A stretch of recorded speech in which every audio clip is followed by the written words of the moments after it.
जिस तरह से हमारे मुसलमान भाई, अब हमें हर बात में मुसलमान भाइयों को ही फॉलो करना है। जिस तरह से हमारे मुसलमान भाई 15-15, 16-16 बच्चे पैदा करते हैं, इसी तरह से अब हमें उन्हें फॉलो करना है, उन्हीं की तरह काम करना है। एक बात आपने कही है कि बहु बेटियों पर गलत नजर डालते हैं। जी जी जी, किनसे तात्पर्य है? देखिए, मुसलमानों से तात्पर्य है, इस्लाम के जिहादियों से तात्पर्य है, उन सबसे तात्पर्य है जो मोहम्मद और कुरान में विश्वास रखते हैं। ये तो खुली बात है, वही दूसरों की बहन बेटियों पर गंदी निगाहें रखते हैं। सपा का नाराजगी भी है कि लाइसेंस नहीं बन पा रहे हैं, इसको लेकर भी सपा आपने देखिए, कहा बहुत नाराजगी है। भारतीय जनता पार्टी की सरकार है, सारे हिंदुओं ने भारतीय जनता पार्टी की सरकार को बनाया है, और ये अपने ही वोटर को, अपने ही लोगों को शस्त्र विहीन कर रहे हैं, लाइसेंस नहीं दे रहे हैं।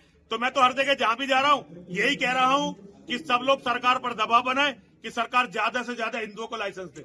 आपने कहा है कि समाजवादी का कुत्ता भी हथियार रखता है। जैसे नेताओं के कई कुत्ते थे तो उन्होंने अपने कुत्तों के भी लाइसेंस बनवा दिए थे, और भारतीय जनता पार्टी अपने लोगों को भी लाइसेंस नहीं दे रही, तो मैंने उसकी तरफ ध्यान दिलाया है। आपने आजम खान के परिवार में देखिए कितने लाइसेंस है, आजम खान के परिवार को देखिए कितने लाइसेंस है आजम खान के परिवार में, और ऐसे बहुत सारे नेता हैं उनके परिवारों में देखो कितने कितने लाइसेंस है।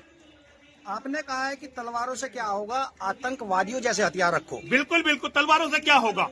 बांग्लादेश में जो हो रहा है, भारत के मुसलमान भी वही करना चाहते हैं हमारे साथ।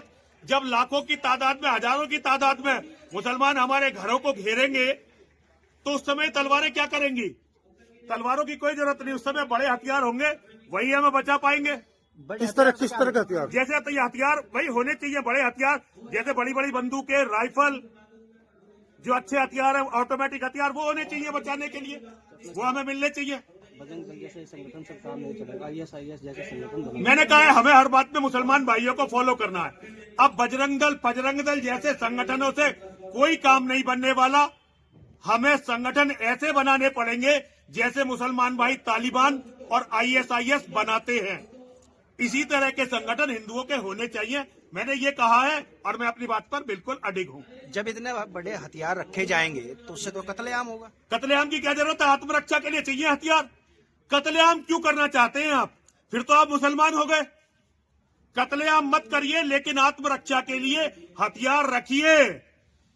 कश्मीर की तरह, बंगाल की तरह, पश्चिमी उत्तर प्रदेश जहां हम खड़े हैं, अपने बच्चों को बचाने की जिम्मेदारी, आपके बच्चों को कोई पुलिस नहीं बचाएगी, कोई नेता नहीं बचाएगा।